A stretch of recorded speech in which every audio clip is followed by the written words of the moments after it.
पुंडलीकवरदा हरिविठ्ठल श्री ज्ञानदेव तुकाराम ज्ञानेश्वर महाराज की जय।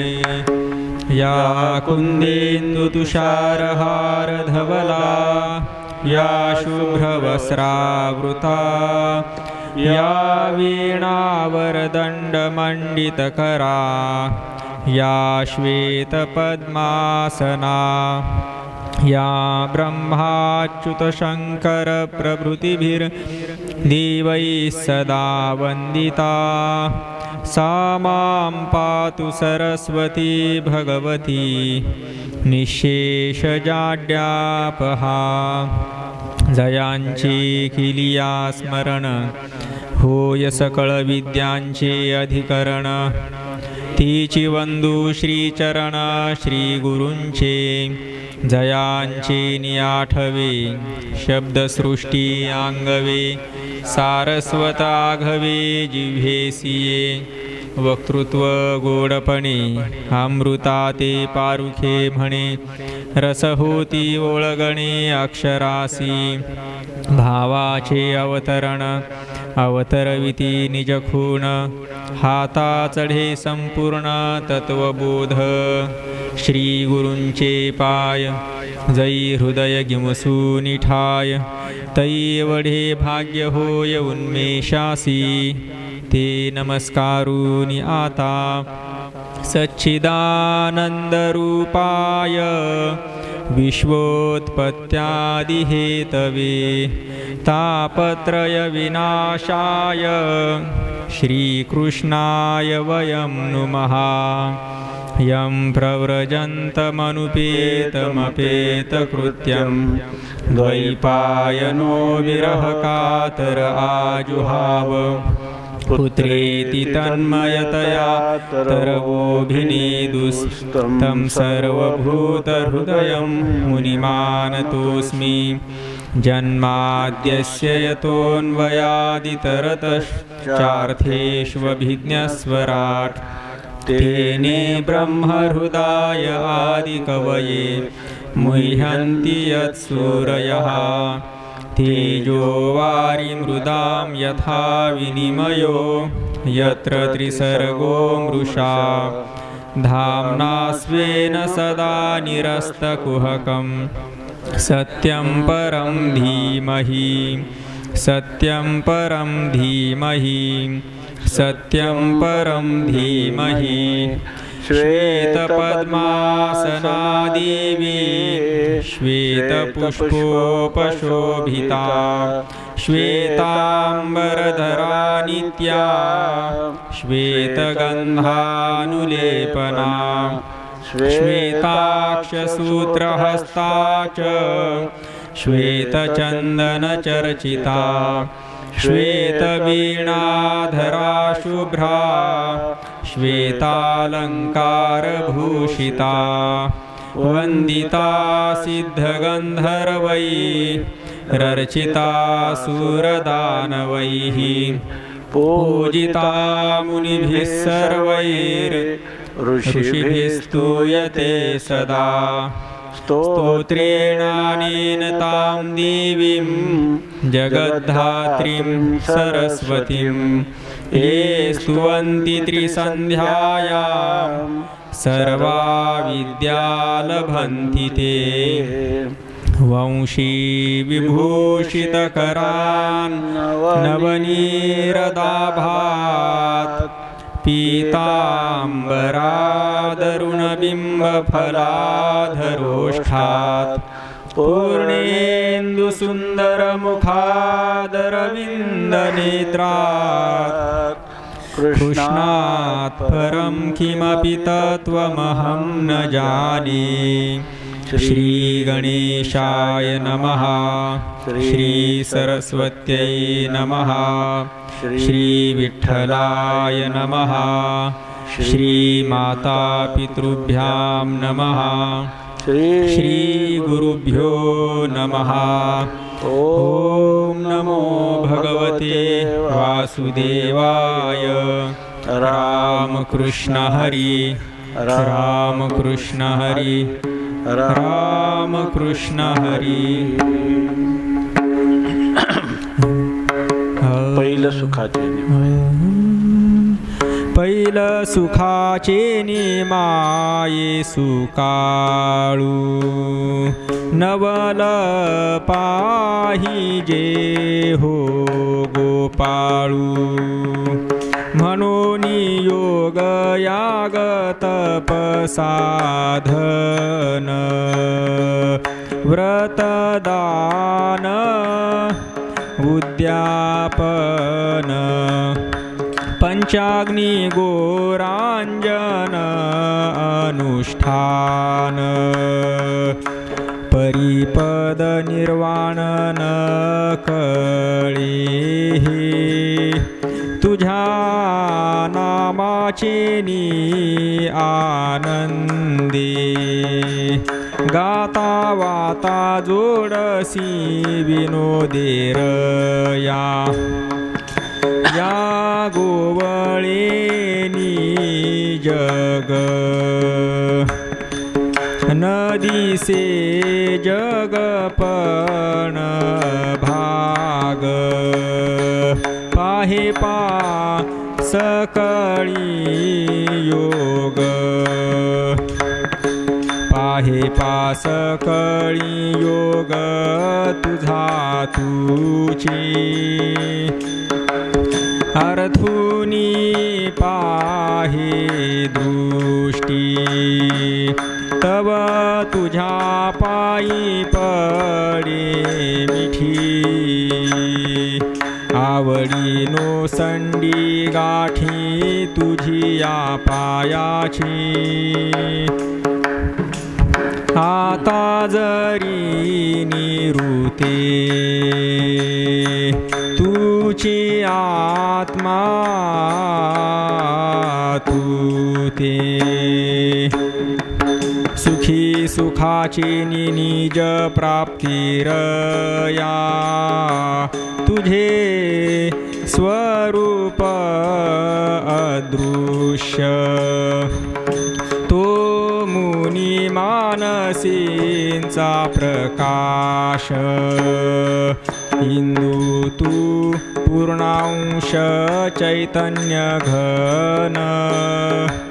बाप रखुमा देवी वरा विठ्ठला पाहता उघडा डोळा. दाविले निधान रया तुझ्या नामाचे नि आनंदे. गाता वाता जोडसी विनोदेरया.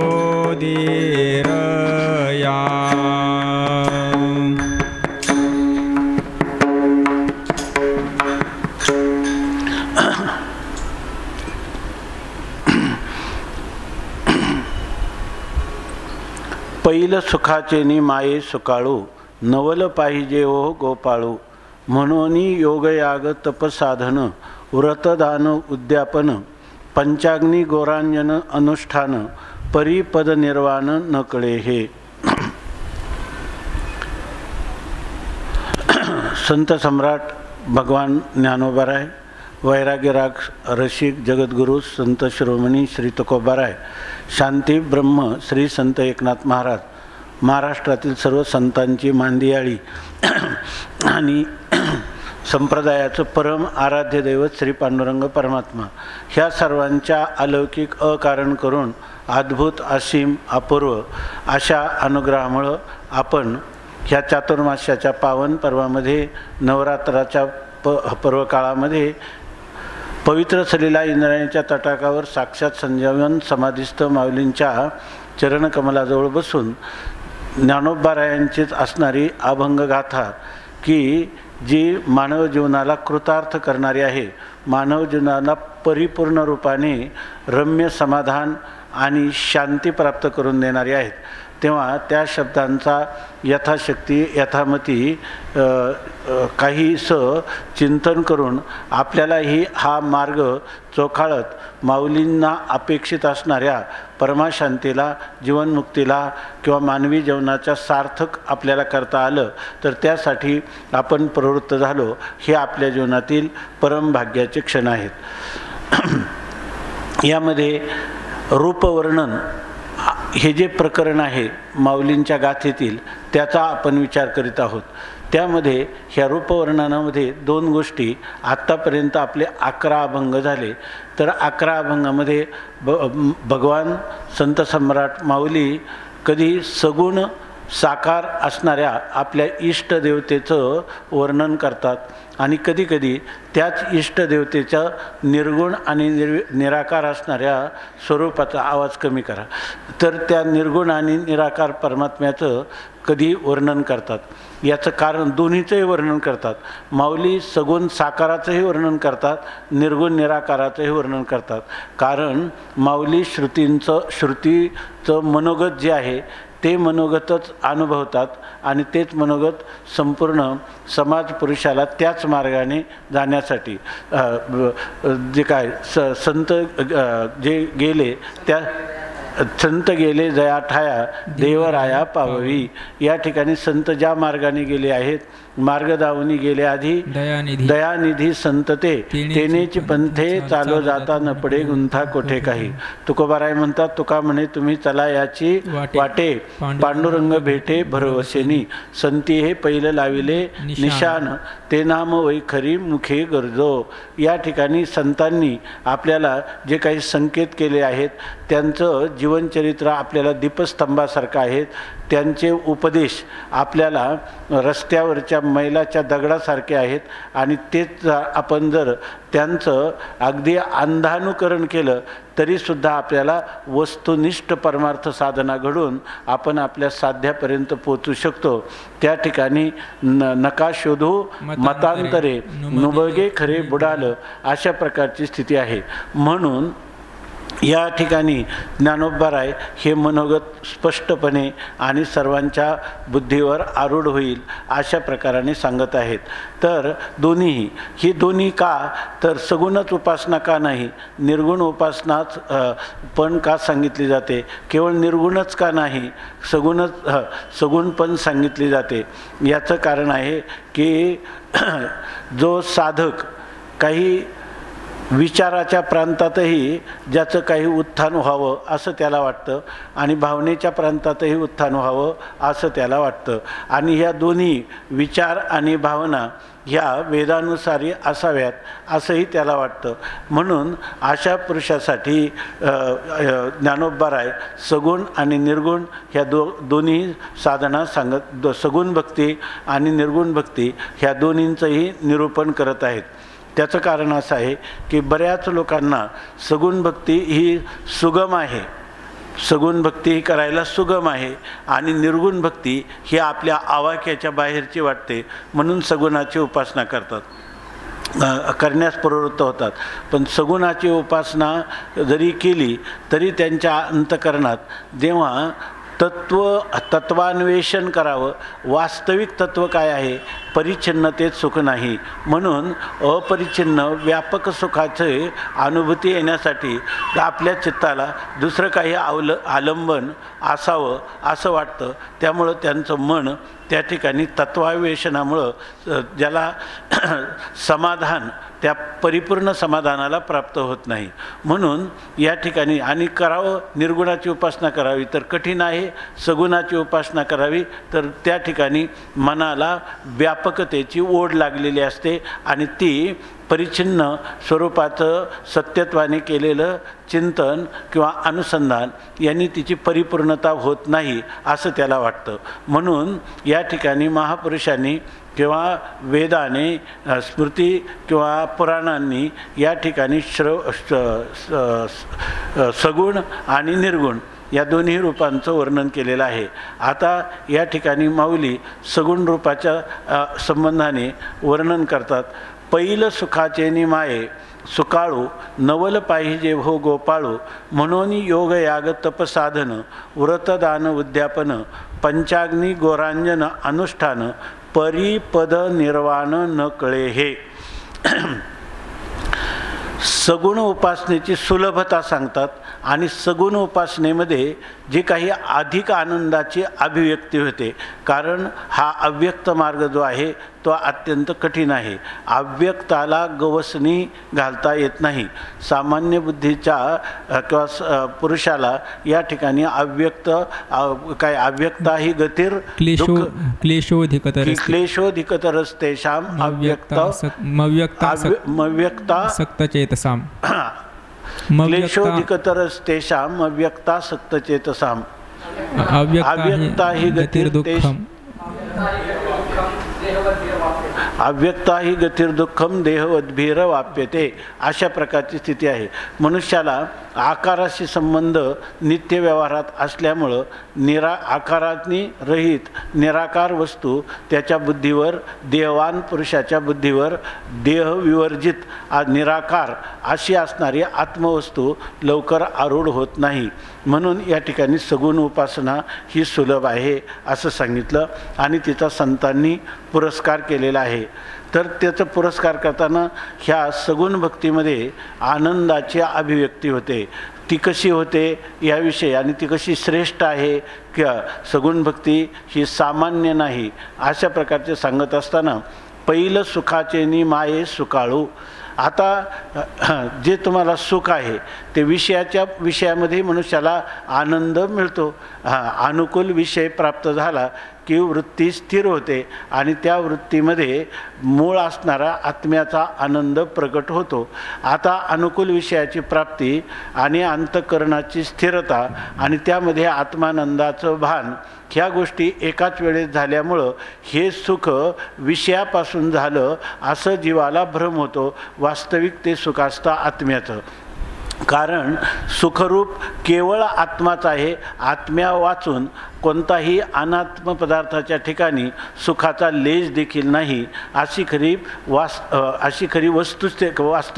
वास्तवता आहे. आणि असं असूनही जीवाला विषयाचं सुख विषयाचं मिळालेलं उथळ सुख आहे ते सुखच सत्य आहे असा भ्रम होतो आणि ते अनुकूल विषय संपादन करण्यात तो आपल्या संपूर्ण जीवनाचा वेच करतो. परंतु बहिर्मुख वृत्ती झाल्यामुळं तो अनेक विषयाचं संपादन करत राहतो. परंतु ते विषयाचा सुखाचा मूलभूत स्रोत असणारा आपला स्वतःचा आत्मा, त्या आत्मा कसा आनंदरूप आहे हे मात्र तो जाणून घेण्याच्या भरीला पडत नाही. त्यामुळं जन्मजन्मांतरी झालं त्याला जन्मजन्मांतर भोगावे लागले तरी अनंत जन्मामध्ये देखील त्याला खऱ्या शाश्वत आनंदाचा शोध लागलेला नाही. म्हणून जीव ह्या विषयाच्या सुखाच्या पाठीमागं वनवन भटकत आहे. परंतु त्याला जर खऱ्या वास्तव शाश्वत असणाऱ्या ब्रह्मसुखाचा आत्मानंदाचा जर त्याला शोध लागला तर त्या ठिकाणी तो जो अमृताते ठेवी तो कांजी केवी शेवी तैसा स्वसुखानुभवी न भोगी वृद्धी अशा प्रकारची स्थिती आहे. जर त्याला अमृताची प्राप्ती झाली तर तो कांजी पिण्याला प्रवृत्त होणार नाही. तसं हे आत्मानंदाचा आत्मानंद प्राप्त झाला तर त्या विषय सुखात तो कधीही रमणार नाही. तैसे आत्मसुख विपाहिले जयाशी आपण फावले त्या विषय सहज सांडवले सांगोये काही. या ठिकाणी जर आत्मसुख प्राप्त झालं तर विषय तो सहजच टाकून देतो, विषयाचा परित्याग करतो.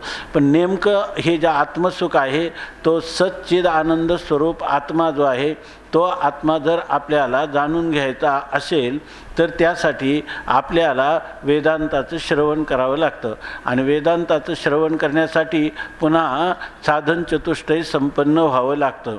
साधन चतुष्टय म्हणजे म्हणजे विवेक, वैराग्य, समाधी, षटक, त्याच्यात शम, दम, तितिक्षा, श्रद्धा, समाधान, उपरती ह्या 6 गोष्टी. आणि पुन्हा रात्रंदिवस ऐशी चिंता करी सदा सर्व काळ, रात्रंदिवस हेची तळमळ, तुका म्हणे नाही आपुले बळ, जेणे फळ पावेन निश्चयशी. रात्रंदिवस त्या मुमुक्षूची तळमळ असली पाहिजे. याशिवाय अंतःकरणामध्ये सार, असार, ग्राह्य, त्याज्य, नित्य, अनित्य हा विचार त्याच्या अंतःकरणात असला पाहिजे. आणि त्याला कोणत्याही समोर प्राप्त झालेल्या वस्तूच्या संबंधाने त्याचं विश्लेषण करता आलं पाहिजे. म्हणजे पृथक्करण करता आलं पाहिजे. ही वस्तू घ्यायची की टाकायची, अशा प्रकारचे त्याच्या ठिकाणी बुद्धीचं कौशल्य पाहिजे. याशिवाय त्याला इहलोकापासून परलोकापर्यंत सामान्य लोकांमध्ये अनुकूल मानलेल्या विषयाच्या भोगाच्या त्यागाची इच्छा असली पाहिजे. आणि पुन्हा एवढं करून त्यांनी त्या श्रीगुरूंच्या सहवासात शास्त्राचं श्रवण केलं पाहिजे, मनन केलं पाहिजे, निधिध्यासन केलं पाहिजे. मग त्याला आत्मसाक्षात्कार होतो आणि मग त्या आत्मसाक्षात्कारामध्ये त्याला शाश्वत सुखाची प्राप्ती होते. अशी स्थिती आहे. तर ह्यासुद्धा गोष्टी अशा आहे की माऊली सांगतात की त्याचे हे करत काय, व्रताचरणे कर्कशे, विवेक श्रवणे खरपुसे, करिता जाती भोकसे बुद्ध्याधिकांचे. हे सर्व करत असताना, हे विवेकपूर्वक श्रवण करत असताना त्याला बुद्धीचे वाभाडे जातात. सामान्य बुद्धिमांद्य, कुतर्क, दुराग्रह, विषयासक्ती हे दोष असतील तर त्या ठिकाणी दगड जसा कितीही दिवस पाण्यात राहिला तरी तो बोटचेपा होत नाही, त्याप्रमाणे अनधिकार्याला हे श्रवण फलीभूत होताना दिसत नाही. म्हणून तर बहुनाम जन्मनाम अंते ज्ञानवान माम प्रपद्यते वासुदेव सर्वमिती स महात्मा सुदुर्लभा असं म्हटलं जातं. याचा अर्थ हे आत्मतत्व पुन्हा ब्रह्मरूपाने कळणं, त्याच्यामध्ये संशय विपर्यय न राहणं, ह्या सगळ्या गोष्टी आणि सर्व संग परित्याग करूनच संन्यास घेणं आणि संन्यास्य श्रवणम करूयात या श्रुतीला अनुसरणं ही गोष्ट अत्यंत कठीण आहे. आणि म्हणून या ठिकाणी आनंद तर जीवाला अभिप्रेत आहे किंवा आनंद इप्सित आहे की मला निरतिशय आनंद प्राप्त व्हावा, दुःख रहित आनंद प्राप्त व्हावा, ही जीवाची आतून मागणी आहे. आणि त्या मागणीसाठी आतापर्यंत त्यांनी नाना साधनाच्या केल्या खटापटा, परी त्या न पवती याच्या दारवंटा, जाणो जाता जाणीव घाली आडफाटा, योगाभ्यासे सिद्धी रोधिताती वाटावो, अशा प्रकारची त्याची स्थिती होऊन जाते. आणि मग अशा पुरुषाला जीवनामध्ये जोपर्यंत सत्याचा लाभ झाला नाही, अनुभूती आली नाही, त्याच्या जीवनात एक प्रकारची पोकळी राहते. त्याच्या जीवनात काही त्रुटी किंवा वैगुण्य आहे या जाणीवेने त्या ठिकाणी तो नैराश्याला प्राप्त होतो, अशी स्थिती आहे. तेव्हा ह्या संपूर्ण प्रत्येकाचं काय प्रकाराचे 3 तुका म्हणे केले जन, अशा प्रकारे कोणाचे राजसी अंतःकरणवृत्ती तामसी आहे, कोणाची सात्विक आहे, अनेक प्रकारचे प्रत्येकाच्या जीवनातलं प्रारब्ध भोगत असताना त्या प्रारब्धामध्ये वैचित्र्य आहे. आणि अशा सगळ्या लोकांना ह्या परमाशांतीचा उपाय असणारं तत्त्वज्ञान प्राप्त करता येत नाही. तसंच जरी तत्त्वज्ञान प्राप्त करता आलं नाही तर शास्त्राने त्या ठिकाणी त्याला निर्गुण उपासना सांगितली की जी तत्त्वज्ञानाच्या जवळ आहे. पण निर्गुण उपासनेमध्येही तीसुद्धा तत्त्वज्ञानाप्रमाणे विचाराच्या ऐवजी भावनेच्या अंगाने जे काही ध्यानाची अवस्था, ध्यानाची साधना सांगितली आहे. निर्गुण ध्यान करत असताना त्याला नाम नाही, रूप नाही, रंग नाही, वर्ण नाही, जन्म नाही, मरण नाही, अशा प्रकारचं जे तत्त्व आहे त्या तत्त्वाचं ध्यान करताना चिंतने तद्रूपता ध्यान करत असताना ध्यानाने किटकी भृंगी न्यायाने, जसं त्या एक आळी ती कुंभारील माशी आपल्या घरट्यात ठेवते, इकडं तिकडं भ्रमण करते, आल्यावर आपल्या नांगीनं तिला दंश करते. ती आळीला रात्रंदिवस तळमळ लागते की येईल मला दंश करील. आणि करता करता त्या किटकीचं चिंतन करता करता ती स्वतःच काय होते, भिंगुरटी होऊन जाते. तुका म्हणे आळी जिवे नुरेची वेगळी, असं त्या ध्यानाचं वैभव आहे. परंतु निर्गुण निराकाराचं ध्यान करताना ते पहिल्यांदा ध्यानच आरूढ होत, ज्या वस्तूचं ध्यान करायचं असं वाटतं की त्या ठिकाणी नाम नाही, रूप नाही, जन्म नाही, मरण नाही, सुख नाही, दुःख नाही, म्हणजे खाली काय आहे, शून्य आहे असंच मनुष्याला वाटतं आणि शून्याचं काय चिंतन करणार, अशी स्थिती होऊन जाते. म्हणून ही अव्यक्ता ही गतिर्दुःखम देहवद्भीर वाप्यते. देवान जीवाला ह्या अव्यक्ताचं चिंतन करणं, निर्गुण निराकार उपासना निर्गुण निराकार परमतत्वाची उपासना करणं हे अत्यंत कठीण होऊन जातं. म्हणून यासाठी या दयाघन असणाऱ्या श्रुतीमातेने सगुणाची उपासना देखील सांगितलेली आहे की जी आपल्या वारकरी संप्रदायात एक जे साधना, त्या साधनेचा अत्यंत पुरस्कार केलेला आहे. आणि ही साधना करणं, ही साधना सर्वांना करता येते. म्हणजे सगुण उपासना ही जवळजवळ सर्वाधिकार सेवी आहे. म्हणजे ज्याला ही उपासना करावी वाटते त्याला करता येते. आणि याच्यामध्ये असं नाही की सुरुवातीला खूप कष्ट होतात आणि नंतर मात्र फलाच्या वेळेला त्याला सुख प्राप्त होतं, असं नाही. साधना काळातही लुब्धली नादी लागली समाधी मुडजन नरनारी लोकारे पंडित ज्ञानी योगी महानुभाव एकची सिद्ध साधकारे. अशा प्रकारची स्थिती आहे. सर्वच लोकांना या ठिकाणी हा भक्ती साधनामध्येही आनंद घेता येतो आणि साध्य प्राप्त झाल्यावर तर त्याला आनंदाची लयलूट आहे.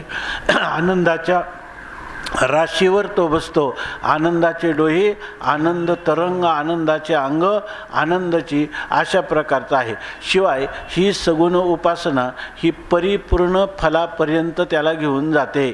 म्हणजे मोक्षापर्यंत घेऊन जाते, जीवनमुक्त अवस्था प्राप्त करते. इतकंच नाही, ज्ञानोत्तर जीवनमुक्तीचं विलक्षण सुख देते आणि त्याची इच्छा झाली तर विदेह कैवल्याला प्राप्त होतो किंवा त्याच्या इच्छेने त्या ठिकाणी परमात्म कृपेने तो पुन्हा ही भक्ती जन्मजन्मांतरी तुझाची अंकिला करोनी विठ्ठला दास ठेवी, हीच सुद्धा इच्छा परिपूर्ण होते. अशा प्रकारचं हे सगुण भक्तीचं वैभव आहे.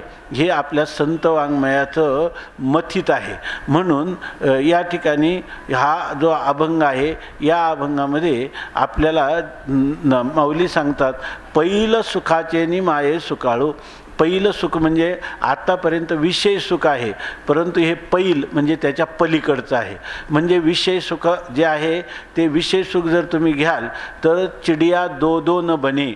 जशी चिमणी एक दाणा जेव्हा आपल्या चोचीने घेते आणि दुसरा दाणा, तो पहिला दाणा तसाच ठेवून दुसरा दाणा घ्यायला जाते, त्यावेळेला तो पहिला दाणा चोचीतून गळून पडतो.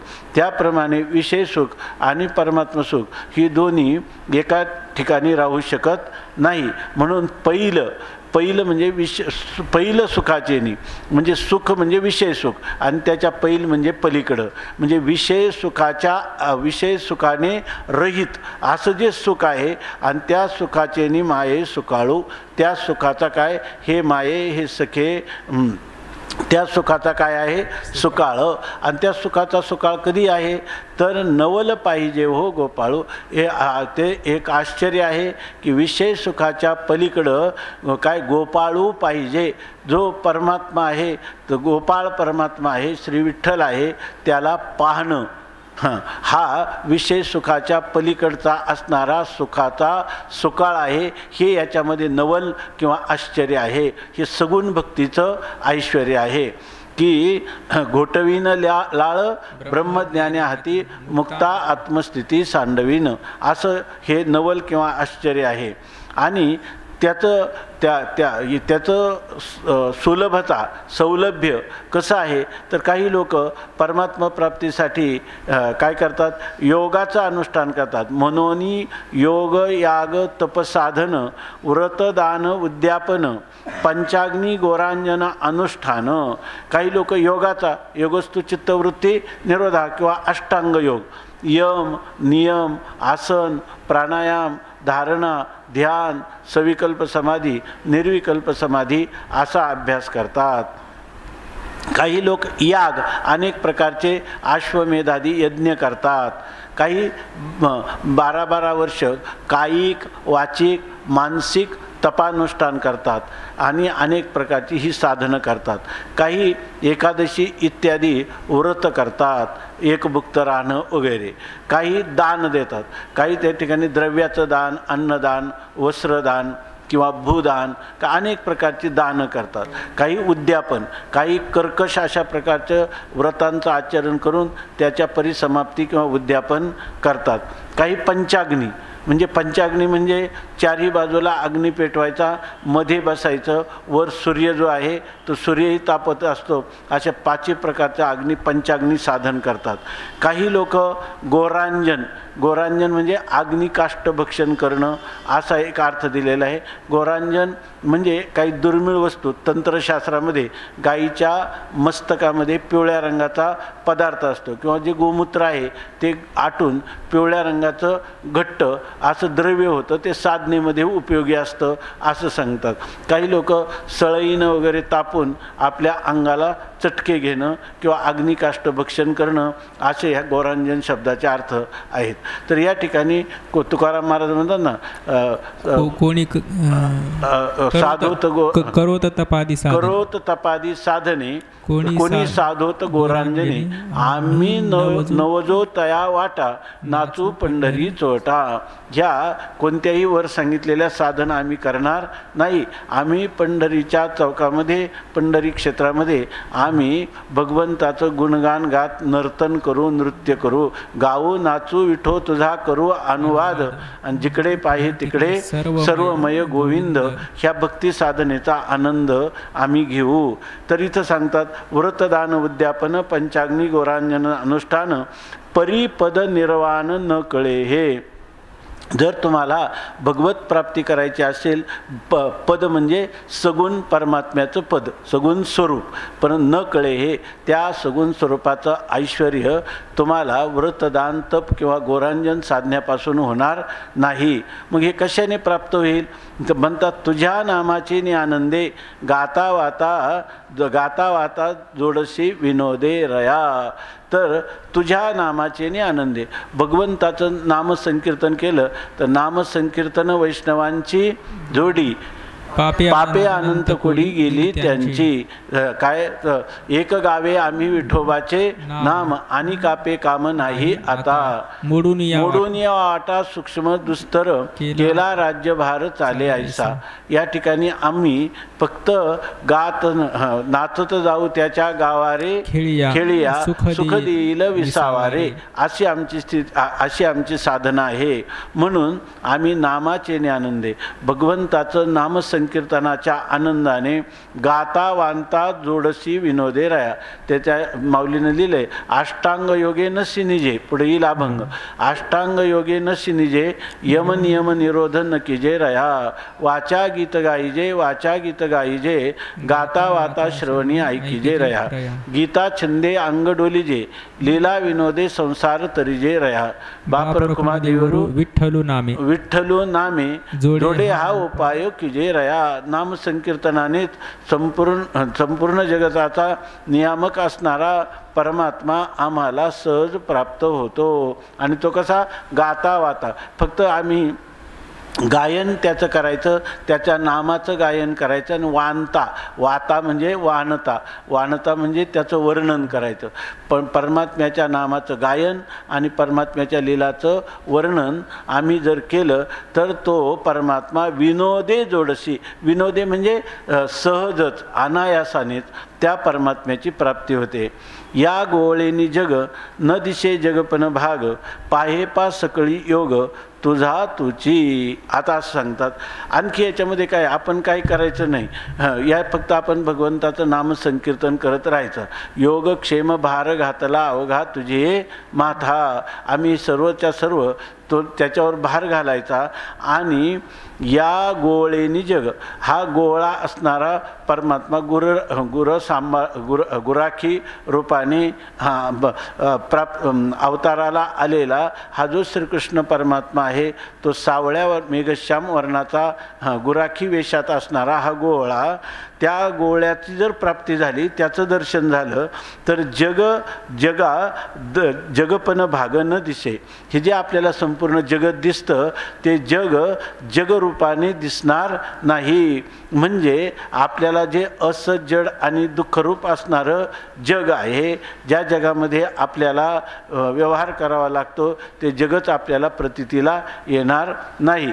जन नोहे हा अवघा जनार्दन, असं सर्वत्र त्या परमात्म्याची प्रतीती येते. कशाने येते तर त्या परमात्म्याच्यामुळे येते, त्याच्या भक्तिभावाने केलेल्या भजनामुळे येते. आणि ते म्हणतात पाहे पा सकळी योग, आणि सगळ्यांना योग म्हणजे त्या परमात्म्याची प्राप्ती होते. मग त्या परमात्म्याची प्राप्ती गाता वाता कशी होते, तर तुमच्या केलेल्या साधनेने ते प्राप्त होते का, तर या ठिकाणी माऊली सांगतात जीवाच्या प्रयत्नाने केलेल्या साधनेने ती प्राप्त होते असं नाही. साधना त्याला निमित्त असते, परंतु ती निमित्तच कारण असते. त्याचं खरं उपादान कारणत्व कोणाला आहे, तर तुझी परमात्माच जीवाच्या अंतकरणात स्फुरद्रूप होऊन साधना करतो, आणि साधनानुष्ठानाचं फल देणारा तूच त्याचं फल देणारा देखील आहेस असं म्हणतात. आर्थुनी पाहे दृष्टी तो तुझ्या पायी पडे मिठी, आवडी नोसंडी गाठी तुझी आ पायाची. अर्थुनी दृष्टी पाहे, अर्थुनी म्हणजे अर्थाच्या दृष्टीनं विचार केला तर, अर्थदृष्टीनं विचार केला तर, म्हणजे तुझं स्वरूप कसं आहे हे जर आपण विचार केला तर तो तुझ्या पायी पडे मिठी. तर तुझ्या पायी म्हणजे तुझ्या स्वरूपाला मिठीच पडते, आलिंगनच दिलं जातं, म्हणजे तुझ्या पायाला मिठी पडते.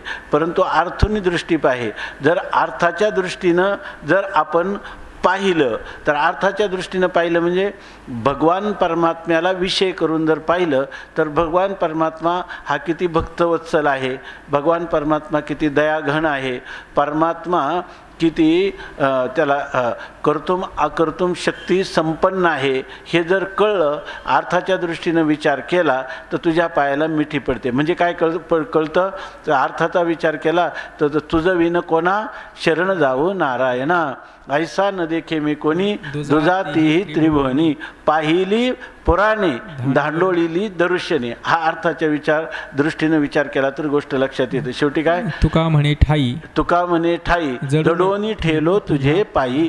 असं जर विचार केला तर तुझ्या पायाला जडतो, तुझ्या पायाला मिठी घालतो, तुझा शरणागत होतो, अनन्य शरणागत होतो. आणि तुझ्या पायाची गाठी नवसंडी, आणि या ठिकाणी तुझ्या चरणाच्या ठिकाणी जे मी मिठी घालतो, तर तुझ्या ठिकाणी झालेली पडलेली, तुझ्या चरणाशी पडलेली आहे माझ्या अंतकरण वृत्तीची गाठ, म्हणजे माझं अंतकरण तुझ्या ठिकाणी जे जडलेलं आहे, आवडीनं जडलेलं आहे, ती गाठी न सुटी. त्या आवडीची गाठ कधीही सुटत नाही. आता काय होईल ते होया शेवटी, लाभ आणि तुटी देवजाने, परंतु चरण न सोडी सर्वथा आन तुझी पंढरीनाथा, अशी स्थिती होऊन जाते.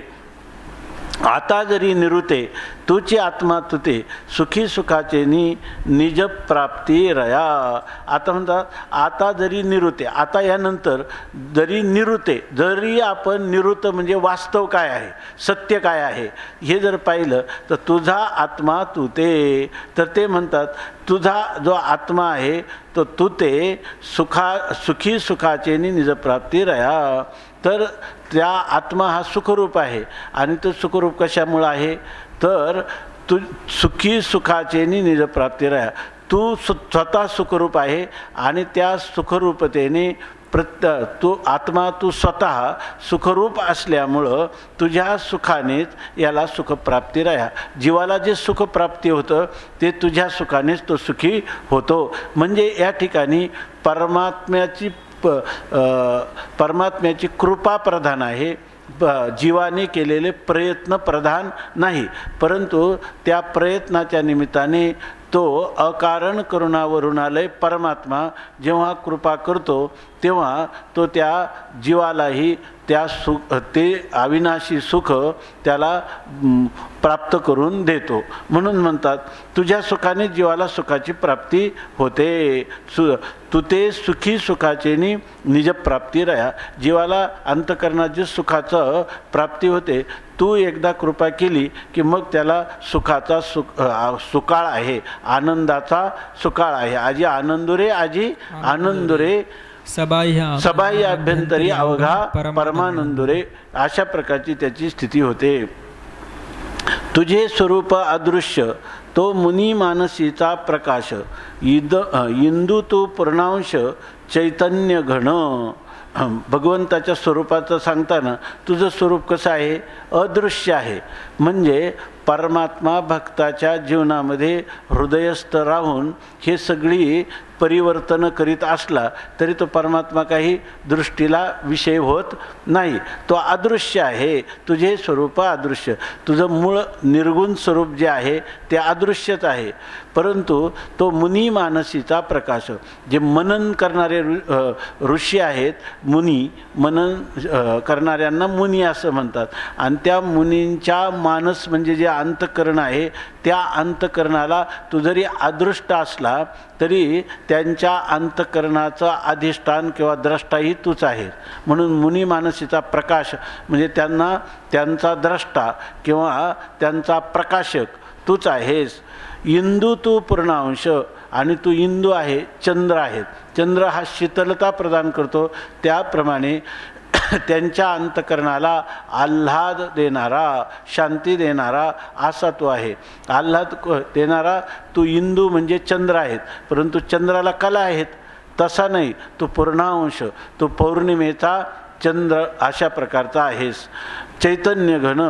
आणि तू केवळ आनंदाचीच खाण असं नाही, तर तू चैतन्य घन आहे. याने चितघन आणि आनंद घन असा तू आहेस. आणि तूच ह्या मननशील महान ऋषींच्या अंतःकरणाला प्रकाश देणारा देखील तूच आहे असं सांगतात. बाप रखुमा देवरा विठ्ठला पाहता उघडा डोळा दाविले निधान रया. आता मौली म्हणतात याच्यामध्ये जर चिंतन केलं मुनी मानसीचा प्रकाश, याचा अर्थ हे तत्व जाणलं की नाही त्यांनी. मुनीच्या अंतःकरणाचा प्रकाश म्हणजे सर्वद्रष्टा असा परमात्मा आहे. हे तर तत्वज्ञानच झालं. तर त्याविषयी सांगतात बाप रखुमा देवरा विठ्ठला पाहता. परंतु विठेवर उभा असणाऱ्या बाप रखुमा देवीचा वर असणाऱ्या माझ्या पित्याला श्री पांडुरंगाला पाहता मी उघडा डोळा पाहता. उघड्या डोळ्याने त्याला पाहिलं आणि दाविले निधान रया. आणि त्याने केवळ त्याचं सगुण स्वरूप दाखवलं नाही, केवळ त्याचं निर्गुण दाखवलं नाही, तर सगुण आणि निर्गुणांचं अधिष्ठान बाप रखुमा देवरू सगुण निर्गुण रूप विटेवरी दाविली खूण असं त्या परमात्म्याने मला दर्शन दिलं. अशी माऊली या ठिकाणी आपली सगुण रूपाचं ऐश्वर्य आणि सगुण रूपापासून झालेली आपली अनुभूती काय सगुण रूपापासून निर्गुण रूपाचं आत्मत्वाने झालेलं ज्ञान हे फल आपल्याला प्राप्त झालं असं या ठिकाणी सांगतात. यानंतर अभंग क्रमांक 13. लावणी मनगणीची दोरी विपरीत तयाची कुसरी अकळू न कळे श्रीहरी अवघड ओडंबर तुझे अष्टदळ कमळाची ओवरी विपरीत तयाची कुसरी 21 खणांचे उपरी बाहिजुका हरी दाखविली तेथे रात्री दिवस नेणीजे हे सोहम प्रकाश सहजे नाचविसी पंचभूते ओजे कवतुक तुझे तू पाहसी भानुनिसी येचा कुसावा एक राहिले याची आशा एक म्हणती आढळ धुरू कैसा तयाचा भरवसा त्यासी नाही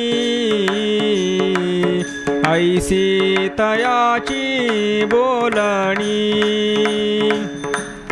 अंगी राहिली खेळणी साही पावठणी करुणी सातावरी घातू मांडीला करी घेऊनी आळवणी करुणे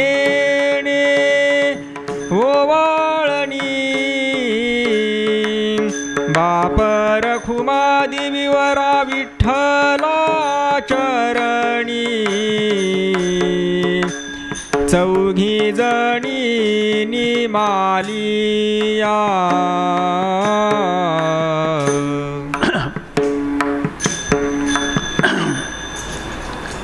लावणी मनगणीची दोरी विपरीत तयाची कुसरी आकळू नकळे श्रीहरी अवघर ओडंबर तुझे. परमात्म्याचं जे स्वरूप आहे त्या स्वरूपाचा साक्षात्कार झाला तर जीव दुःखातून निर्मुक्त होतो. म्हणून परमात्म्याचं स्वरूप जाणणं आवश्यक आहे. तमेव विदित्वा अतिमृत्युमेती. त्या परमात्म्याला जाणल्याशिवाय जीव मृत्यूतून तरून जात नाही, शोकाचं उल्लंघन करू शकत नाही. अशी स्थिती असल्यामुळं प्रत्येक साधकाला परमात्म स्वरूपाच्या प्राप्ती ज्ञानाचा वेध घेणं आवश्यक आहे. पण तो वेध कशाने घेतो तर तो आपल्या मनाच्या साधनाच्या द्वारा म्हणतात ना, मना सज्जना भक्तिपंथेची जावे तरी श्रीहरी पाविजेतो स्वभावे. या ठिकाणी परमात्म्याची प्राप्ती करायची झाली तर सज्जन असणारं जे मन त्या मनाच्या द्वारा त्याची प्राप्ती करून घ्यावी असं वाटतं. मग तो काय करतो, लावणी मनगणीची दोरी, मनाचं दोर लावतो आणि त्या द्वाराने त्या दोरीच्या आधाराने आपण आपल्या परमात्म तत्वापर्यंत पोचू असं मनुष्याला वाटतं. कारण काय आहे की श्रुती सांगते काय मनसा एव आपने मनाने मनसा एव इदम आपनुयात आप्तव्यम. मनानेच हा परमात्मा प्राप्त होतो. मग आता मनाने म्हणजे मन संकल्प विकल्पात्मक असणाऱ्या मनाने परमात्म्याला प्राप्त करण्याचा प्रयत्न करतो. पण लावणी मनगणीची दोरी विपरीत तयाची कुसरी. परंतु त्या परमात्म्याचं कुसर म्हणजे कौशल्य असं आहे की आकळू नकळे श्रीहरी. कारण तो परमात्मा जो आहे तो काय संकल्प विकल्पाच्या आतीत आहे. परमात्म्याच्या ठिकाणी संकल्प विकल्प रहित असणाऱ्या परमात्म्याला मनाच्या साधनाने म्हणजे संकल्पाच्या द्वारा प्राप्त करणं शक्य नाही. म्हणजे कितीही मनाने संकल्प केले तरी परमात्मा हा संकल्प विवर्जित परमात्मा त्याला कधीही विषय होत नाही. कारण त्याची कुसरी त्याचं कौशल्य असं आहे की तो संकल्प विकल्पात कधी सापडत नाही. तो संकल्पाच्या भावाचा प्रकाशक आहे, द्रष्टा आहे आणि संकल्प विकल्प विवर्जित आहे. म्हणून लावणी मनगणीची दोरी, मनाची दोरी लावून जर त्या परमात्म्याला प्राप्त करण्याचा प्रयत्न केला तर विपरीत तयाची कुसरी, तर तो परमात्म्याचे कौशल्य ह्याच्या विपरीत विरुद्धच आहे. अकळू नकळे श्रीहरी, परमात्मा अकळू आहे म्हणजे अज्ञेय आहे, म्हणजे तो ज्ञानाचा विषय होत नाही. म्हणजे परमात्मा इंद्रियांना मनाला बुद्धीला विषय न होणारा असा आहे. त्यामुळं श्रीहरी नकळे, तो श्रीहरी परमात्मा कळत नाही. हे काय श्रीहरी परमात्मा कळत नाही म्हणजे संवाद कोणाशी करतात? देवाशी. हे आडंबर तुझे, हे तुझं काय आहे? अवडंबर आहे. कसं काय? सत्यतू सत्यतू सत्यतू विठ्ठला आणि कागा हा दाविला जगदाकार, सांभाळी सांभाळी आपुली हे माया, आम्हाशी का भया भीत केले, रूप नाही त्याशी ठेवेले नाम, लटकाची श्रम वाढविला, तुका म्हणे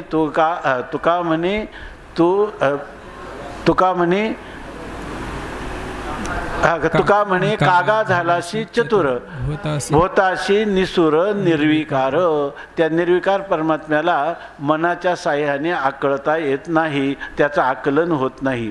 अष्टदळ कमळाची ओवरी, विपरीत तयाची कुसरी, 21 खणांचे उपरी, बाह्यजुका हरी दाखविली.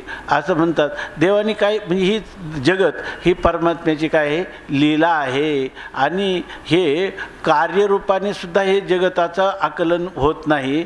तर त्याच्या कारणाचं आणि त्याच्या अधिष्ठानाचं ज्ञान जीवाला स्वप्रयत्नाने आणि ह्या अतिंद्रिय पदार्थाची अनुभूती इंद्रियाने किंवा मनाच्या अतीत असणाऱ्या पदार्थाची मनाने किंवा बुद्धीच्याही यो बुद्धे परतस्तुसा, बुद्धीच्याही पलीकडील असणारा परमात्मा, बुद्धीच्या अतीत असणारा परमात्मा, त्याची बुद्धीने कधीही प्राप्ती होणार नाही. म्हणून म्हणतात हे श्रीहरी अवघड ओडंबर तुझे, हे तू केलेलं जे आडंबर आहे, तुझी ही जी लीला आहे ही जीवाला अकळ आहे, अनाकलनीय आहे.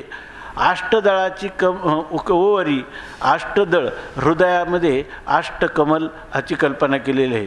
जे हृदय कमल आहे त्याला 8 दळ आहेत असं सांगितलेलं आहे. आणि त्या हृदय आपल्याकडं काय ध्यान करावं ते हृदयात करावं असं सांगितलेलं आहे. म्हणून ह्या अष्टदळ कमळाची एक ओवरी किंवा खोली आहे. आणि त्याच्यात विपरीत तयाची कुसरी, आणि त्या अष्टदळ कमळ जे हृदय आहे त्याची कुसर, त्याचीही कला, त्या परमात्म्याची कला किंवा कौशल्य हे काय वेगळेच आहे. कारण ते म्हणतात 21 खणाचे उपरी. या ठिकाणी 21 खण सांगितलं. ह्या ओवरीत असणारे म्हणजे ही ओवरी किती खणाची आहे? 21 खणाची. खण म्हणजे आताच्या पूर्वीच्या काळामध्ये घर बांधत असताना घर 20 खणाचे 10 खणाचे म्हणजे एक खणाचं साधारणपणे परिणाम आहे, परिमाण आहे त्याचं, की 7 फूट म्हणजे आताच्या काळात 7 हात लांब, 2.5 फूट रुंद असा एक 2.5 हात रुंद असा एक खण, इतकं माप त्याचं सांगितलं जायचं. तशी ही 21 खणाचं हे घर आहे. आणि त्याच्यामध्ये त्याच्या उपरी त्याच्याही वर 21 खणांचे उपरी 21 खणाचं घर झालं, पण घराच्या वरचाही काही भाग आहे आणि बाहेजू आणि काही बाहेरचाही भाग आहे. म्हणजे परमात्मा हा केवळ ह्या शरीरातच राहिला असा नाही, तो शरीराला व्यापून शरीराच्या वरही आहे आणि त्याच्या बाहेर पण आहे. म्हणजे आत पण आहे, बाहेर पण आहे, वर पण आहे, खाली पण आहे. सभूमी विश्वतो वृत्वा आत्यतिष्ठत दशांगुलम, सगळ्याला व्यापूनही तो उर्वरित आहे. म्हणून म्हणतात 21 खणांचे उपरी किंवा बाह्य, वर पण आहे आणि खाली पण आहे. याचाच अर्थ परमात्मा कुठं नाही असा नाही, तो कसा आहे? निरपेक्ष व्यापक भरलेला परमात्मा आहे. आणि त्या परमात्म्याला अष्टदळाच्या कमळामध्ये हृदय कमलामध्ये ह्या 21 खणांच्या खोलीमध्ये जर तुम्ही शोध करायचा प्रयत्न केला तर तो परमात्मा केवळ इथंच आहे असं नाही, त्याची कौशल्यता अशी आहे की तो बाहेर आहे, आत आहे, सर्वत्र परमात्माच आहे. म्हणून तो शोधला जात नाही. तुका म्हणे अकळ, तुका म्हणे अकळ आहे सकळ, आहे सकळ व्यापक. तो सर्व व्यापक असल्यामुळं तो अनाकलनीय झाला आहे. तेथे रात्री दिवस नेनिजे सोहम प्रकाश सहजे नाचविषी पंचभूते ओजे कौतुक तुझे तू पाशी. ही सगळी परमात्म्याची लीला आहे. ते सांगत असताना तेथे म्हणजे जे परमात्माचं वास्तव स्वरूप आहे त्या ठिकाणी दिवस रात्री नेनिजे, तिथं रात्र पण नाही आणि दिवसही नाही. त्या दिवस शब्द रात्रीच्या सापेक्ष आहे आणि रात्री शब्द दिवसाच्या सापेक्ष आहे. परंतु ज्या ठिकाणी रात्रच कधी झालेली नाही तर त्या ठिकाणी त्याला दिवस असा सुद्धा व्यवहार नाही. केवळ काय आहे, केवळ प्रकाश रूपता त्या ठिकाणी आहे, परंतु त्याला दिवस आणि रात्र असा व्यवहार त्याच्या ठिकाणी होत नाही. म्हणजे सापेक्षता नाही, निरपेक्ष स्वयंप्रकाश, स्वतःसिद्ध, निरपेक्ष व्यापकता, निरपेक्ष आनंदता, निरपेक्ष प्रकाश, निरपेक्ष सत्ता असं त्या निरपेक्ष ज्ञान असं त्याचं स्वरूप आहे. मग त्या ठिकाणी असं नाही का त्या ठिकाणी अगोदर रात्र होती आता दिवस आला, दिवस गेला आता रात्र झाली, असं नाही. तेथे रात्र दिवस नेनिजे सोहम प्रकाश सहजे. आणि आपल्याकडं सोहम प्रकाश, त्याच्या ठिकाणी रात्र दिवस नाही. रात्र दिवस नाही म्हणजे तो शून्य रूप आहे का? नाही, तो काय आहे, प्रकाश स्वरूप आहे, नित्य प्रकाश स्वरूप आहे. आणि त्या प्रकाशाला सहजे सोहम प्रकाश असं म्हटलेलं आहे. त्याला सोहम प्रकाश म्हणजे हा सोहम शब्द जो आहे आपल्या तुकोबारायांनी सांगितलं, अनुहात ध्वनी वाहे सकळा पिंडी. सगळ्या पिंडांमध्ये हा अनुहात ध्वनी जो आहे तो प्रत्येकाच्या ठिकाणी सारखा चालू आहे. मनुष्याच्या आपण जे श्वासोश्वास करतो 21,600 श्वास साधारणपणे निरोगी पुरुषाच्या जीवनामध्ये मानलेले आहेत.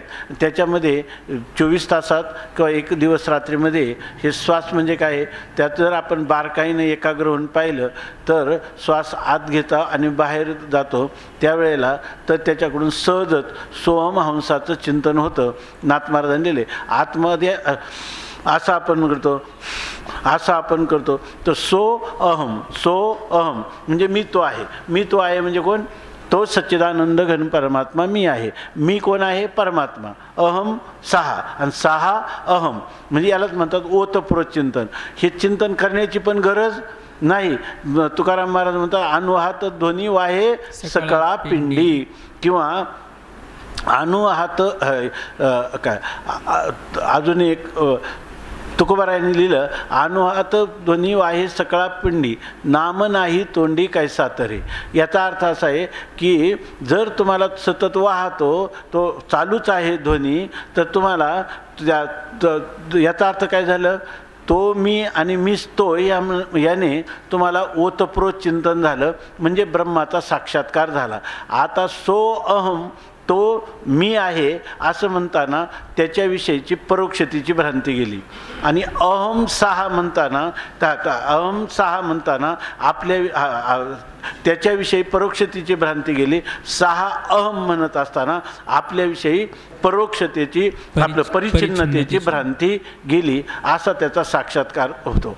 मग असं झालं तर तुम्हाला जर हे समाधान प्राप्त झालं असेल, संशय त्याच्यात नसेल तर तुम्हाला काही कर्तव्य राहिले का? कर्तव्याभाव झाला.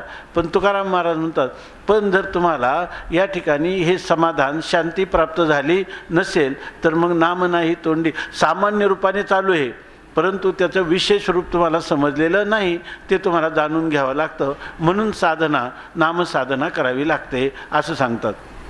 दुसरं एक प्रमाण आहे, आता आठवेन अनुहाता संबंधाने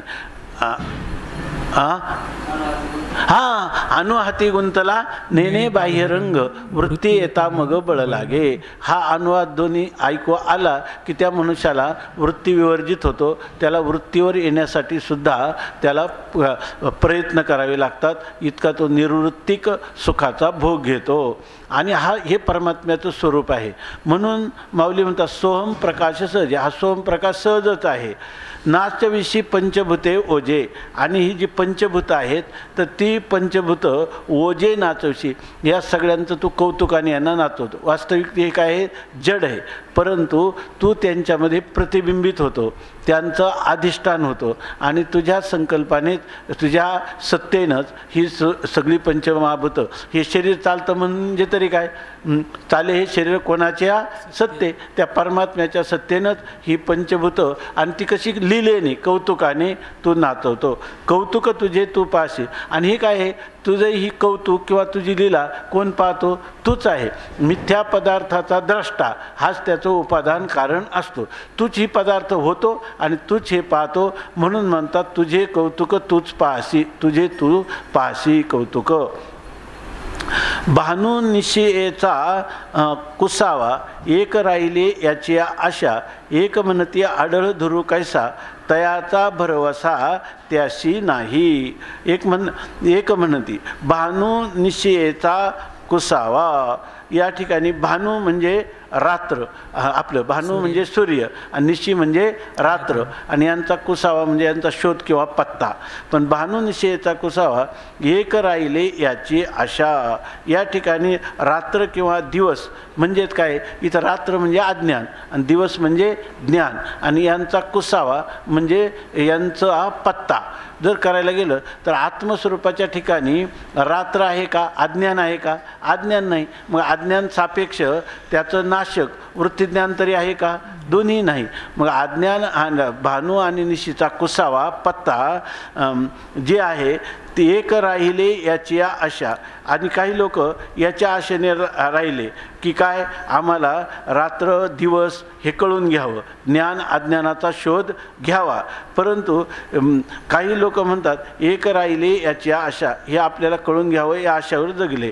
एक म्हणते आढळ धरू कैसा, ते म्हणतात अहो तुम्हाला जे रात्र आणि दिवस यांच्या पलीकडचं असणारं जे तत्व आहे याच्या आशेवर, म्हणजे हे आम्हाला प्राप्त व्हावं अशी तुम्ही इच्छा करताना, तर ते म्हणतात ते जे तत्व आहे ना, आढळ धुरू जैसा, जसा ध्रुवाला आढळ पद आहे ना, तसं हे आत्मतत्व काय आहे, अचल, हा काय एक नाही दुसऱ्या अध्यायामध्ये श्लोक आहे, परमात्मा जो आहे ना, आपूर्यमान मचल प्रतिष्ठम समुद्रमापः प्रविशन्ति यद्वत् तद्वत् कामायम प्रविशन्ति सर्वे स शांतिमाप्नोति न कामकामी. हा परमात्मा जो आहे तो अचल आढळ अशा स्वरूपाचा आहे, आणि कसा लगेच युक्तीनं सांगतात ध्रुव जैसा, ध्रुवाप्रमाणे तो आहे.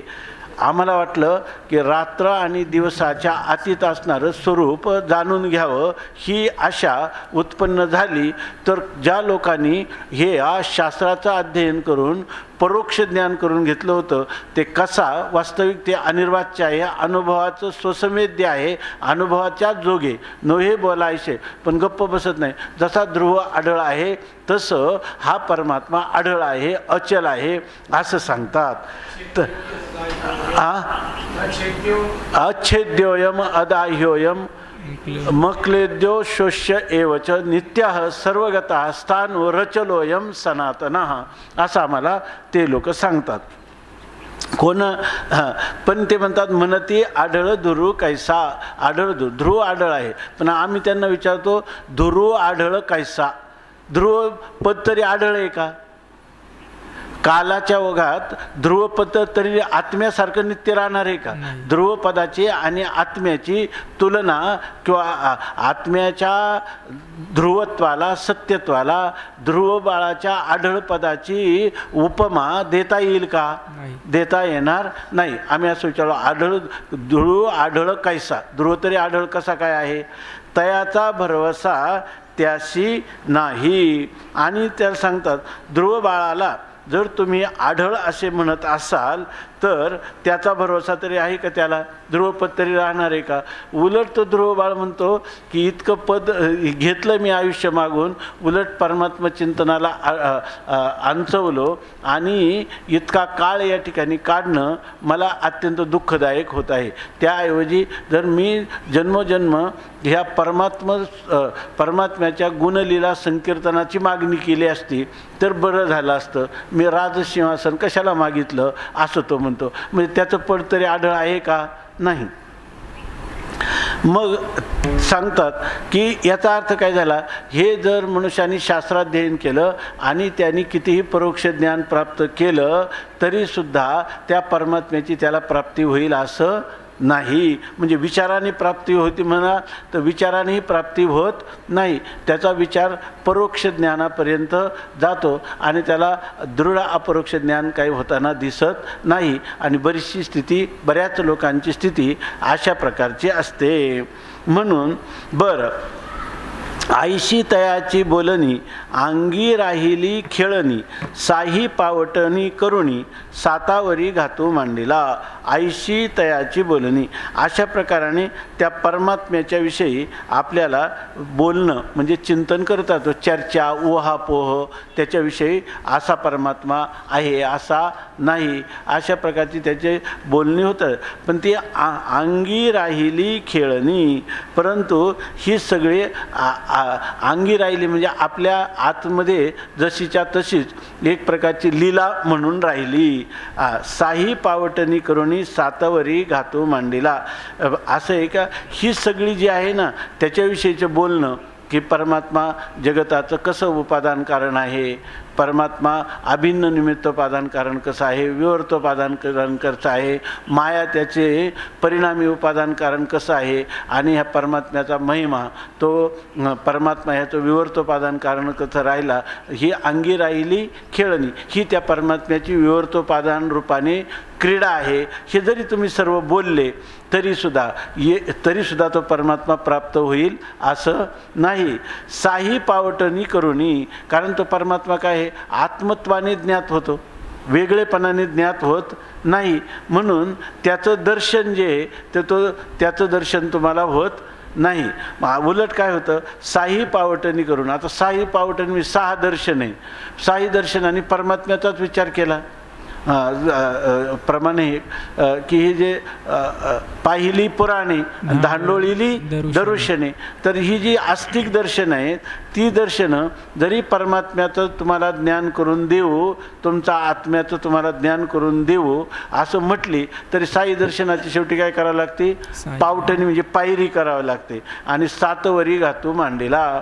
आणि 7वा जो त्या साई दर्शनांचा प्रतिपाद्य विषय जो परमात्मा आहे त्या परमात्म्यामध्ये ही साई दर्शनं नेऊन तिथं स्वतःचं अस्तित्व राहत नाही.